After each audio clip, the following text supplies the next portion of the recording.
Bismillahirrahmanirrahim. Assalamualaikum warahmatullahi wabarakatuh. Alhamdulillahirabbil alamin. Wassalatu wassalamu ala nabiyyina Muhammadin wa ala alihi wa ashabihi ajma'in. Amma ba'd. Allahumma alimna ma jahilna wanfa'na bima 'allamtana wasidna ilman nafi'an ya rabbal alamin. Bapak ibu-ibu jamaah Masjid Al-Mubarak yang mudah-mudahan diberkahi oleh Allah Subhanahu wa ta'ala. Alhamdulillah pada malam hari ini kita masih diberi kesempatan untuk hadir di majelis ilmu. Mudah-mudahan kita mendapatkan barokah ilmu yang bermanfaat dan mendapatkan keistiqomahan dari Allah Subhanahu wa ta'ala. Karena penyakit kita semuanya itu adalah dhaful himmah. Dhaful himmah itu artinya lemah keinginan. Artinya kadang kita itu rutin menjalankan aktivitas ibadah, kemudian di tengah perjalanan terputus, tidak bisa istiqomah. Nah, maka mudah-mudahan ya, artinya kita mohon kepada Allah, mudah-mudahan ketika kita meniti jalan ilmu diberi kemudahan, karena ini merupakan suatu kewajiban seorang muslim ketika dia itu mampu untuk mencari ilmu, maka dia itu mencari ilmu. Entah itu bisanya sepekan sekali, 2 pekan sekali, 1 bulan sekali. Ada yang bisa setiap hari. Nah, tetapi kewajiban cari ilmunya itu tetap ada. Para sahabat aja dulu ada yang sebulan sekali ada. Ada yang setiap hari ada. Ada yang sepekan sekali ada. Dengar ilmu langsung dari Nabi. Nah, maka artinya ketika kita itu bisa, ya usahakan untuk terus menggali ilmu. Ya, makanya Imam Ahmad Ibn Hanbal rahimallahu ta'ala itu suatu ketika beliau itu kebiasaannya itu bawa pulpen, pena, dan kertas itu Imam bin Hanbal. Sampai ketika itu ada yang nanya, ila misli hadza ya Syekh. Kalau bahasa kita itu sampai sedemikiannya wahai Syekh, engkau itu kan sudah jadi Syekh itu. Sudah jadi Syekh besar itu. Mengapa masih pegang pena pegang pena dengan kertas? Kemudian beliau mengatakan, saya akan melakukan ini sampai ilalahdi, sampai saya itu meninggal. Itu luar biasa. Nah, sampai yang sudah jadi imam besar pun ya tidak lupa tetap bawa bawa oret-oretan, lalu bahasa kita itu bawa pena, bawa pulpen gitu, terus bawa kertas catatan. Ketika ditanya, sampai sedemikian engkau wahai Syekh, padahal engkau sudah jadi imam besar. Kemudian Ahmad bin Hanbal mengatakan, saya akan lakukan ini sampai saya itu dipanggil oleh Allah Subhanahu wa ta'ala. Ini yang luar biasa. Makanya sungguh kenikmatan yang sangat besar ketika kita itu bisa dimudahkan oleh Allah untuk bisa cari ilmu. Ya, kalau memang bisanya sepekan sekali, sepekan sekali. Kalau bisanya 2 pekan sekali, 2 pekan sekali. Bisanya 1 bulan sekali, 1 bulan sekali. Yang penting kewajiban cari ilmunya itu harus ditunaikan. Nah, itu demikian. Nah, bapak-bapak, ibu-ibu yang mudah-mudahan dimuliakan oleh Allah, kita lanjutkan pembahasan kitab Bulughul Maram, masih membahas hadis-hadis yang berkaitan dengan al-janaiz sampai pada hadis 559. Wa ibni Abbasin radhiyallahu anhuma qala, dari sahabat Ibnu Abbas radhiyallahu anhuma qala, beliau berkata, sami'tu nabiyya sallallahu alaihi wasallam yaqul, aku pernah mendengar Nabi sallallahu alaihi wasallam bersabda, ma min rajulin muslimin, tidaklah ada seorang laki-laki yang muslim yamutu meninggal, fayaqumu ala janazatihi, kemudian berdiri untuk menyolati jenazahnya, arba'una rajulan, 40 laki-laki, la yusyrikuna billahi syai'an, yang tidak menyekutukan Allah dengan sesuatu apapun, illa syafa'ahumullahu fi, kecuali Allah akan memberikan syafaat melalui perantara doa-doa mereka. Rawahu Muslimun, hadis riwayat Imam Muslim. Hadis ini menjelaskan tentang keutamaan jenazah ketika banyak yang menyolati. Apalagi yang menyolati itu adalah ahli tauhid, orang yang tauhidnya itu lurus, orang yang akidahnya itu lurus. Semakin banyak itu semakin baik. Apalagi yang nyolati itu ahlu tauhid, orang-orang yang bertauhid, yang tidak menyekutukan Allah. Nah, Nabi menyampaikan tidak ada seorang laki-laki yang meninggal, kemudian ketika meninggal ada 40 orang laki-laki. 40 orang ini langsung disifati. Nah, kalau bahasa usul fikihnya itu namanya al-muqayyad bisifah. Artinya laki-laki yang bagaimana? Laki-laki yang tidak menyekutukan Allah dengan sesuatu apapun. Artinya ahli tauhid. Nah, maka Allah itu akan memberikan syafaat melalui perantara doa-doa mereka. Nah, maka Bapak Ibu yang mudah-mudahan dimuliakan oleh Allah Subhanahu wa Ta'ala, kaitan dengan hadis ini, para ulama menyampaikan beberapa kesimpulan hukum. Yang pertama, sholat jenazah itu khusus untuk orang muslim dan meninggal dalam keadaan Islam. Ya, baik laki-laki atau perempuan. Kalau non muslim, kalau orang yang murtad meninggalnya bukan dalam keadaan Islam, maka tidak disolati, bahkan haram disolati. Kenapa demikian? Nabi mengatakan ma min rajulin muslimin, tidaklah ada seorang laki-laki yang muslim. Ini juga Nabi mentakkid dengan sifat. Artinya sholat jenazah itu diperuntukkan bagi seorang muslim yang meninggal dalam keadaan Islam. Kalau dia murtad, kalau dia musyrik, meninggalnya dalam keadaan syirik, meninggalnya dalam keadaan murtad, maka tidak disolati. Apalagi kalau sudah jelas-jelas kafir, apapun namanya itu tidak boleh, ya, tidak boleh atas dasar toleransi misalnya disolati. Mudah-mudahan Allah mengampuni, tidak boleh. Nah, tidak boleh. Kalau toh memang boleh, Nabi itu sudah menyolati Abu Thalib. Ya. Kalau toh boleh, Nabi itu sudah mendoakan Abu Thalib.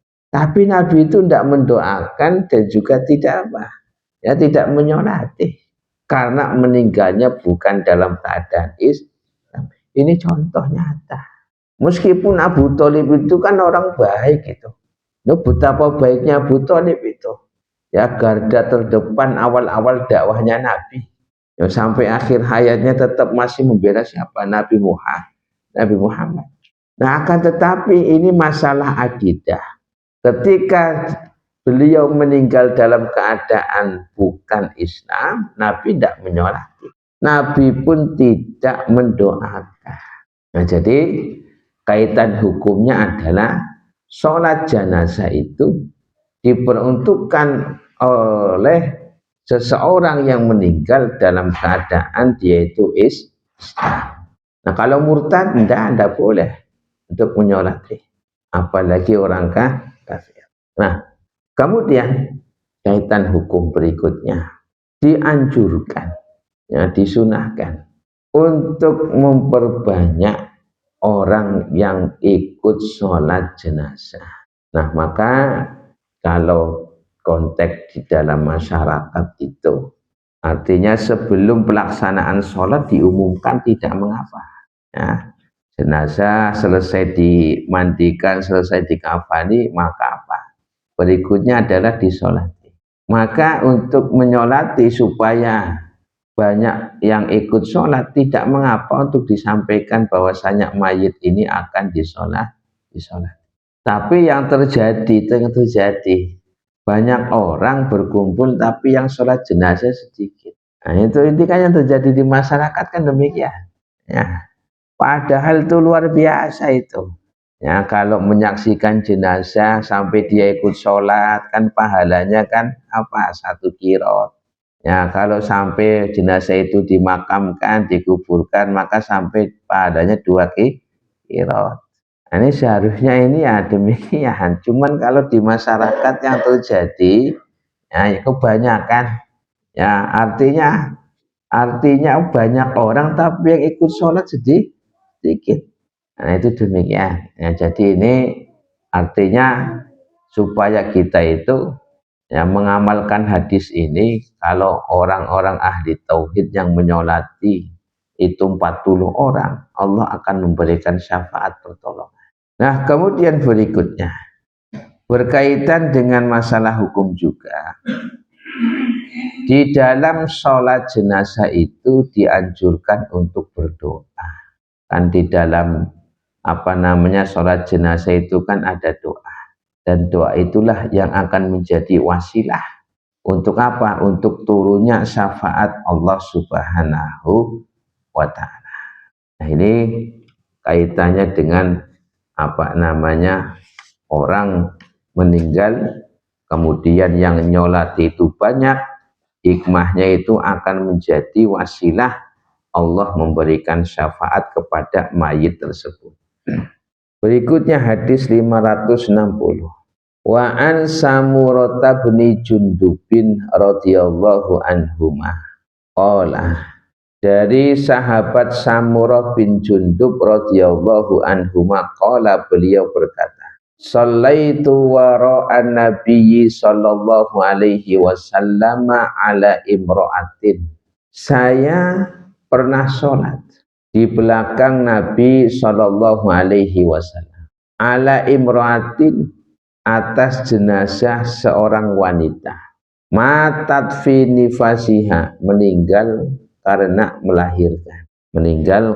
melahirkan. Faqama alaiha wastoha, kemudian Nabi itu berdiri di tengah-tengah badan jenazah itu. Muttafaqun alaih, hadis muttafaqun alaih. Nah hadis ini dari Samurah bin Jundub. Beliau menceritakan, saya pernah sholat di belakang Nabi. Kalau secara sanad itu ini namanya sanad Ali. Kalau dalam ilmu hadis, sanad Ali itu artinya apa yang diriwayatkan oleh sahabat itu langsung, peristiwanya langsung diikuti. Diceritakan saya pernah ikut sholat jenazah di belakang Nabi Muhammad Shallallahu Alaihi Wasallam, dan jenazahnya adalah seorang wanita yang meninggal karena melahirkan. Loh, artinya kan ini kan sahibul kisah, sahibul hadisah, artinya pelaku peristiwa. Ya. Kemudian Samurah bin Jundub itu melihat bagaimana posisinya Nabi. Kata beliau, jenazah wanita itu ketika disolati oleh Nabi, Nabi itu posisinya di tengah. Ya, di tengah apa? Di tengah posisi badannya mayit tersebut. Nah, maka kaitannya dengan masalah hukum. Yang pertama itu adalah disyariatkannya untuk menyolati jenazah. baik jenazah itu laki-laki atau jenazahnya itu perempuan, itu tetap disolati. Nah, kemudian di dalam apa namanya hadis ini juga ada kaitannya dengan masalah hukum, yaitu berkaitan dengan orang yang mati syahid. Orang yang mati syahid diantaranya adalah wanita yang meninggal dunia karena melahirkan. Itu kan disebut dengan syuhada, mati syahid. Tetapi syahidnya itu adalah syahidul akhirah. Artinya perempuan ini saking masyakohnya melahirkan, maka dia itu dituliskan pahala seperti pahalanya orang meninggal atau mati syahid. Tetapi dia itu tetap disolati. Kan ada tuh orang yang meninggal karena sakit perut, orang yang meninggal karena kebakaran, orang yang meninggal karena tenggelam, orang yang meninggal karena apa? Tertimpa bangunan ataupun tanah longsor misalnya. Itu disebut mati syahid oleh Nabi. Tetapi syahidnya itu syahidul akhirah. Apa syahidul akhirah? Syahidul akhirah itu adalah orang-orang yang dituliskan bagi mereka pahala syahid. Nah, itu demikian. Tetapi kalau syahidnya adalah syahidud dunya wal akhirah, seperti orang yang meninggal dalam peperangan, maka itu yang tidak disolat.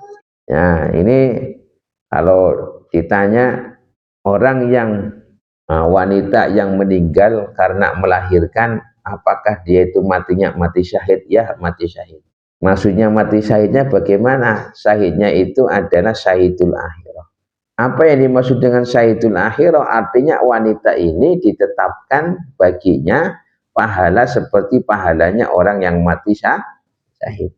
Nah, tetapi masalah hukum, apakah dia itu dimandikan atau tidak dimandikan? Tetap dimandikan, tetap dikafani, tetap dia itu disolati. Kalau yang mati syahid itu tidak, ya, tidak dimandikan, tidak disolati, dan dikuburkan dengan pakaiannya yang ketika meninggal. Karena nanti orang yang mati syahid di medan perang itu ketika dibangkitkan, darahnya itu tetap mengalir, dan darahnya itu adalah launul dam, dan warnanya warna darah, tetapi baunya bau misik. Itu kata Nabi. Nah, jadi kesimpulannya, ada orang yang mendapatkan keutamaan ditetapkan meninggalnya itu mati syahid, tetapi tetap hukum ketika dia meninggal tetap dimandikan, tetap di kafani, tetap disolati. Itu namanya syuhadaul akhirah. Nah, kalau misalnya ada orang tenggelam itu kan termasuk gharik. Gharik itu orang yang tenggelam. Itu kan mati syahid, Ustaz. Iya, mati syahid. Tapi bukan berarti dia itu tidak dimandikan, tidak dikafani, tidak disolati, tetap disolati. Nah, itu. Nah, ini kaitan hukum yang kedua. Kemudian kaitan hukum yang ketiga, posisi imam. Ini posisi imam. Posisi imam ketika mengimami sholat jenazah itu berada di tengah. Ya, tengah dari apa? Jenazah perempuan. Ini kalau perempuan. Kalau laki-laki itu berada di mana posisinya? Posisinya itu berada di kepala. Kalau jenazahnya laki-laki, posisi imamnya itu apa? Ya, sejajar dengan kepalanya mayit. Kalau perempuan itu di tengah-tengah, nah di pusat, nah di tengah-tengah itu. Nah, ini berkaitan dengan masalah hukum demikian. Begitu juga orang yang menyolati sendirian. Ya, kalau ada orang sendirian menyolati tetap begitu. Kalau mayitnya laki-laki itu sejajar dengan kepala, kalau mayitnya perempuan itu berada di mana? Di tengah itu. Nah, kemudian pertanyaannya, kalau mayitnya itu lebih dari satu, ada laki-laki, ada perempuan, ada anak kecil. Nah, gambarannya tahu enggak? Tergambarkan mayitnya 3 jenazahnya, laki-laki dewasa, kemudian perempuan, kemudian anak kecil. Maka cara menyolatinya yang paling dekat dengan imam itu laki-laki dewasa dulu. Kemudian berikutnya wanita. Berikutnya anak kecil. Nah, kalau anak kecilnya itu adalah laki-laki, ya maka disejajarkan di sini. Ya, ini laki-laki, ini perempuan kan di tengah agak maju, kemudian ini sejajar dengan apa? Dengan yang mayit laki-laki dewasa ini. Nah, itu diatur demikian. Ya, kalau toh terjadi, nah, mayitnya itu ada di tiga, nah, itu kalau terjadi, ya, tapi ya jarang terjadi. Itu, ya, ya, jadi itu demikian. Kalau toh terjadi mayitnya itu lebih dari tiga, ada mayit laki-laki dewasa, ada perempuan dewasa, ada anak kecil, ya tadi yang paling dekat imam itu adalah laki-laki yang dewasa, kemudian berikutnya adalah perempuan dewasa, setelahnya itu adalah anak kecil. Nah, itu berkaitan dengan posisi daripada mayit ketika disolati. Nah, berikutnya hadis ke-561. Wa an Aisyah radhiyallahu anha qalat. Dari Aisyah Ummul Mukminin radhiyallahu anha qalat. Beliau berkata, wallahi, demi Allah, laqad shalla Rasulullah sallallahu alaihi wasallam ala ibnai baito afil masjidi, rawahu Muslim.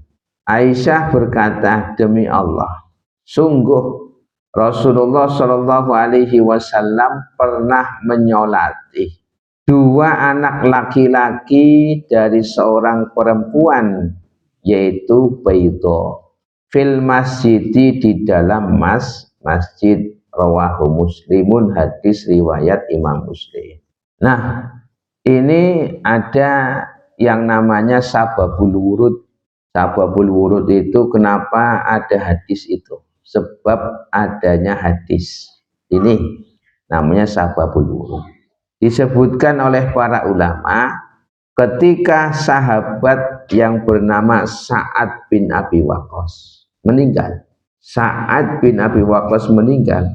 Kemudian Aisyah itu memerintahkan kepada kaum muslimin, para sahabat, supaya jenazahnya itu disolati di Masjid Nabawi. Nah, kemudian pada saat itu sebagian sahabat itu mengingkarinya karena kebanyakan sholat jenazah yang dilakukan itu berada di luar masjid atau di tanah lapang. Nah, tetapi ketika Sa'ad bin Abi Waqqas ini meninggal, Aisyah itu memerintahkan jenazahnya itu disolati di masjid. Nah, kemudian sebagian sahabat itu mengingkarinya. Nah, ketika itu Aisyah mengatakan, wallahi, demi Allah, Rasulullah Shallallahu Alaihi Wasallam itu pernah menyolati dua anak laki-laki, seorang wanita yang bernama Baito.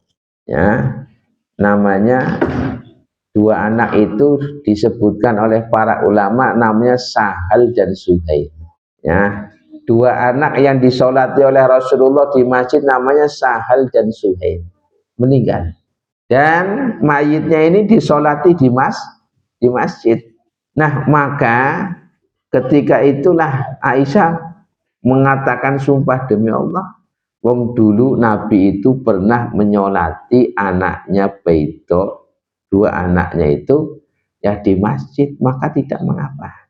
Nah, maka kaitannya dengan masalah hukum fikih. Bagaimana hukum menyolati jenazah di masjid?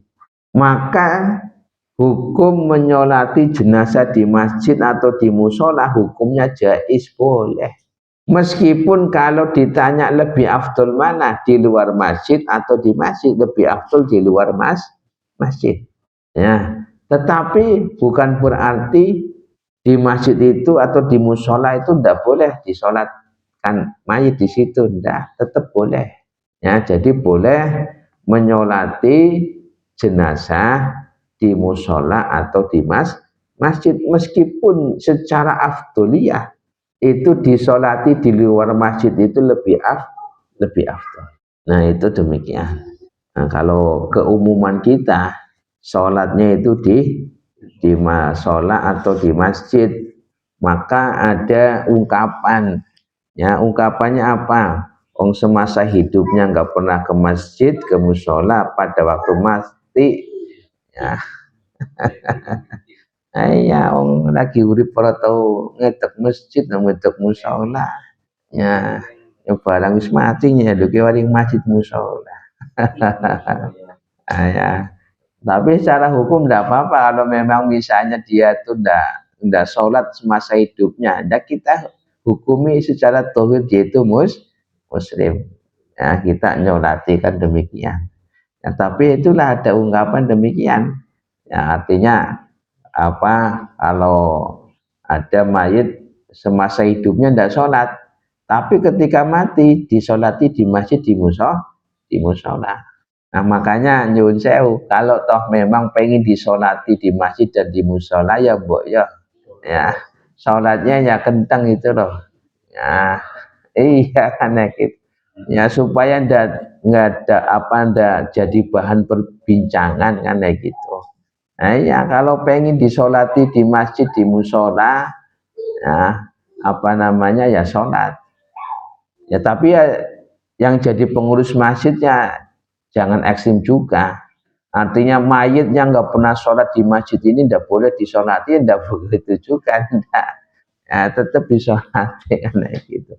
Jadi bagi siapa yang apa namanya semasa hidupnya tidak sholat dan pengen disolati di masjid, di musola, ya mbok ya sholat, anak gitu. Nah, soalnya ya tadi, ya memang terjadi di masyarakat itu demikian. Ya, artinya ketika diajak sholat, ayo kita sholat ke musola, ke masjid. Kadang-kadang kayak kondangan, ya diajak sholat jamaah, ayo kita jamaah ke masjid. Ya jawabannya ya nitip saja Ustaz. Ya kondangan, ya kondangan itu. Nah, secara hukum fikih tidak ada wakalah sholat itu. Ya kalau apa namanya berkaitan wakalah sholat, maksudnya sholat itu diwakilkan, itu ndak ada dalam syariat itu, ya nggak ada namanya wakalah sholat nitip, itu ndak ada. Kamu jadi wakil saya untuk apa nyolati, dan terima badal sholat itu, ndak terima badal. Ya gitu. Jadi ya ini ya PR kita, artinya supaya menyadarkanlah bagi masyarakat, bagi saudara-saudara kita, ya kalau pengen disolati jenazahnya di musola, di masjid, yang boyo sholat. Karena itu demikian. Nah, kita lanjutkan hadis 562. Wa an Abdurrahman ibni Abi Layla qala, dari Abdurrahman bin Abi Layla ini seorang tabi'in, termasuk ulama tabi'in. Qala, beliau mengatakan, kana Zaid bin Arqam radhiyallahu an. Zaid bin Arqam radhiyallahu an yukabbiru ala janaisina. Beliau menyolati jenazah-jenazah kami arba'an dengan takbir 4 kali. Wa innahu kabbaru ala janazatin khamsan. Dan pernah Zaid bin Arqam itu menyolati satu jenazah, takbirnya itu 5 kali.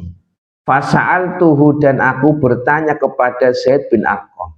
Faqala, kemudian Zaid bin Arqam itu mengatakan, kana Rasulullah sallallahu alaihi wasallam yukabbiruha.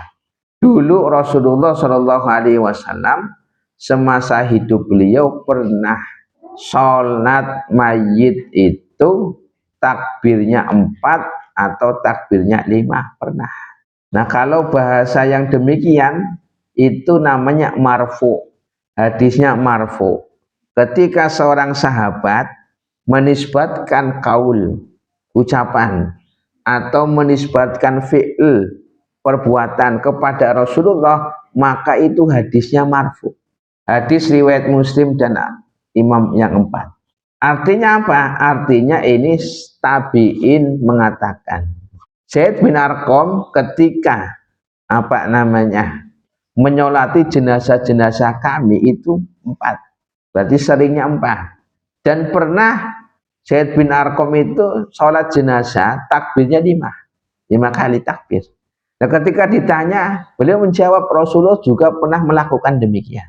Nah kemudian hadis ke-563, wa an aliyin radhiyallahu an, dan dari sahabat Ali, annahu kabbaru ala Sahal ibni Hunayfin sittan. Sahabat Ali pun pernah menyolati seorang yang bernama Sahal bin Hunayf sittan. Sittan itu apa? 6 kali takbir. Wa qala innahu badriyun, dan beliau mengatakan Sahal bin Hunayf itu adalah seorang sahabat yang menyaksikan perang Badar. Hadis riwayat apa aslinya di Imam Bukhari. Nah, jadi dari 2 riwayat ini 4 takbir, 5 takbir, 6 takbir. Nah, maka bagaimana menggabungkan hadis-hadis ini? Ada riwayat 4 takbir, ada riwayat 5 kali takbir, ada riwayat 6 takbir. Nah sebelum masuk pada pembahasan itu, ya para ulama menyampaikan ada yang namanya rukun-rukun sholat jenazah. Apa saja rukun-rukun sholat jenazah? Yang pertama niat, ya, yang pertama niat. Yang kedua itu takbir, ucapan takbirnya ya, bukan angkat tangannya. Ya, ucapan Allahu Akbar, bukan ngangkat tangannya. Kalau ngangkat tangannya itu bukan rukun. Yang ketiga al-qiyamu alal qadir, berdiri bagi yang mampu. Yang keempat qiraatul Fatihah, membaca surat Al-Fatihah. Dan nanti soalnya ini ada kaitannya dengan hadis-hadis yang berikutnya. Jadi yang pertama niat, yang kedua takbir, ya 4 takbir, yang ketiga adalah berdiri bagi yang mampu, kemudian membaca surat Al-Fatihah, yang kelima mengucapkan sholawat kepada Nabi Muhammad SAW, yang keenam adalah mendoakan si mayit, ya, mendoakan si mayit. Kemudian yang ketujuh adalah salam. Ya, kalau mengucapkan sholawat, ya itu setelah takbir kedua, membaca doa setelah takbir ketiga, ya takbir keempat kalau baca doa lagi tidak mengapa. Nah kemudian salam.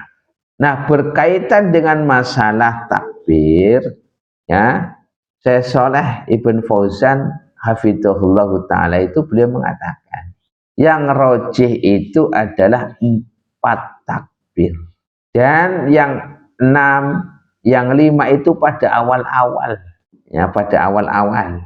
Nah kata beliau itu, dan diijmakkan 4 takbir pada masa sahabat Umar bin Khattab, dan itu menjadi ijma'us sahabah, menjadi ijma' sahabah pada zaman Umar bin Khattab, bahwasanya takbir pada sholat jenazah itu adalah 4 kali takbir. Nah ini yang disampaikan beliau. Kalau yang memang lebih dari 5, 6 itu awal-awal. Kemudian pada zaman Umar bin Khattab itu diijmakkan, namanya ijma'us sahabah. Dan ijma'us sahabah itu merupakan bagian daripada dalil. Nah itu wallahu a'lam bishawab. Baik, itu saja yang bisa saya sampaikan. Mudah-mudahan bermanfaat. Saya akhiri, subhanakallahumma bihamdika asyhadu alla ilaha illa anta astaghfiruka wa atubu ilaik. Assalamualaikum warahmatullahi wabarakatuh.